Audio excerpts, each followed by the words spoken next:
Boa noite, vamos aí a mais um vídeo do canal e o que eu irei tratar hoje é mais uma dica para os profissionais da área de departamento de pessoal, da área de recursos humanos em si, no que se refere a afastamento por parte do trabalhador, ou seja, aqueles afastamentos que muitas das vezes não está bem explícito na legislação. Então, muitas das vezes, leva o profissional de departamento de pessoal a atuar com certo cuidado, com certa cautela, para não prejudicar nem o trabalhador e nem tampouco a empresa. A exemplo disso, a dica que eu passo a vocês é de que sempre que vocês tiverem dúvidas, não tiverem a certeza de como aplicar determinada legislação ou determinado entendimento, lembre-se de que o empregado é a parte hipossuficiente na relação empregatícia. Perfeito? Lembram-se de que a legislação trabalhista ela possui princípios, princípio da proteção do trabalho, que isso é fundamental, ou seja, o princípio do indúbio pro operário, o princípio da norma mais favorável, perfeito? A condição mais benéfica, são princípios fundamentais que nos fazem fazer uma melhor escolha daquilo que nós devemos aplicar. A exemplo disso, de afastamento, nós temos aí afastamento do empregado, aquele previsto no artigo 473 da CLT, aonde ele diz que o empregado ele tem direito a levar o filho nas consultas médicas, uma vez uma vez por ano, até ele completar 6 anos de idade. Sendo que a guia ele não está claro, ele não diz se o funcionário tiver 3, 4, 5 filhos, se ele vai poder se ausentar 3, 4, 5 vezes durante o ano. Vamos imaginar que o funcionário tenha 3 filhos com idade até 6 anos, ou seja, o empregado, utilizando ali a leitura do artigo, que não está claro, mas se nós formos utilizar o princípio, perfeito? Nós vamos utilizar dando para cada filho, certo? Uma ausência por ano, até que ele complete 6 meses, certo? Ou seja, é assim que nós devemos utilizar sempre de uma forma mais benéfica para o trabalhador, e com isso vocês não vão ter problemas.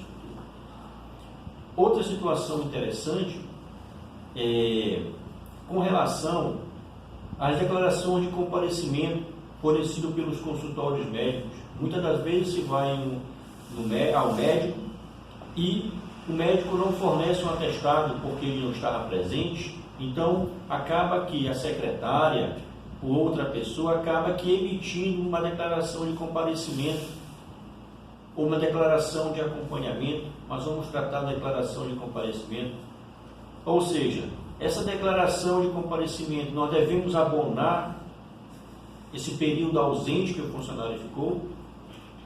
A dica que eu passo aí é, devemos analisar aonde foi a distância que o funcionário teve que, aonde é um consultório médico, fica distante 1 hora de viagem, meia hora, 40 minutos, 30 minutos, ou seja, analisar esse tempo ao consultório, o tempo à vinda, analisar exatamente o que foi o motivo da ida ao médico.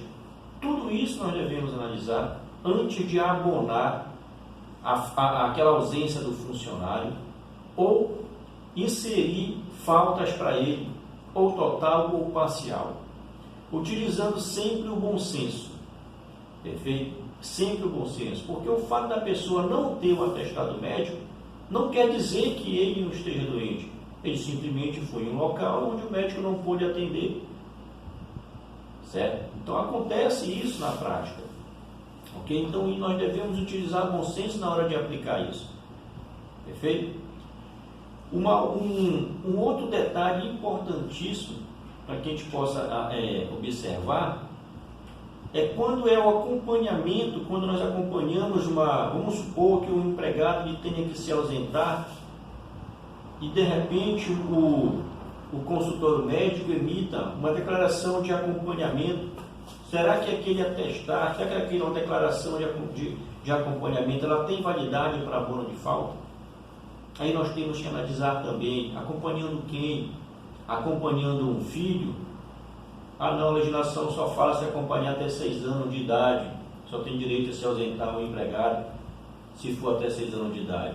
E a gente leva em consideração o quê? Vem cá, será que um dia de trabalho vale mais do que levar um filho ao médico por uma necessidade, nem que ele tenha 10, 12, 13, 14 anos?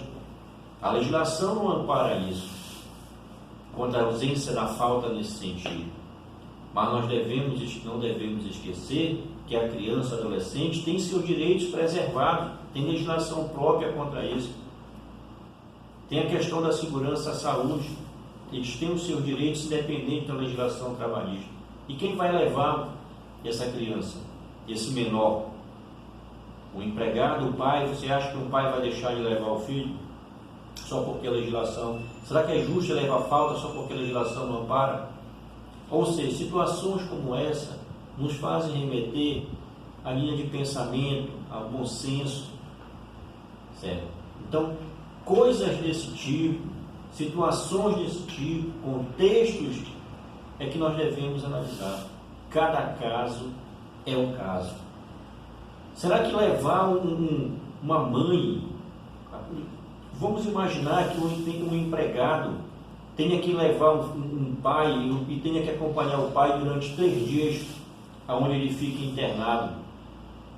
A legislação não ampara isso, não diz isso na CLT, que tem que ser abonada a falta do funcionário.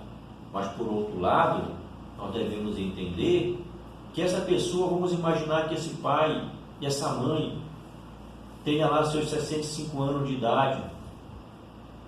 Perfeito? Se nós formos analisar o Estatuto do Idoso, ele exige, certo? Ele dá o direito ao idoso que tenha um acompanhante enquanto período de internação. E se esse acompanhante tenha um único filho dele e esse filho trabalha em uma empresa? Ou seja, é justo o funcionário pegar uma falta só porque não tem uma legislação que o ampare esse direito dele acompanhar o pai?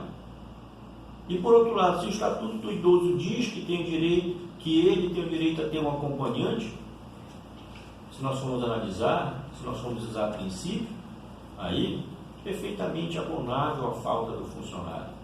Mas, ou seja, isso é só esses pontos que eu citei são maneiras que nós temos, são formas que nós temos de refletir, certo?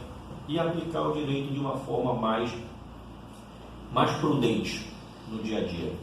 Perfeito? Não utilizando ali apenas a lei em si, o texto da lei. Perfeito? Sempre usando o bom senso. Ok? Obrigado. Tenham todos uma boa noite. E se inscrevam no canal. Um abraço.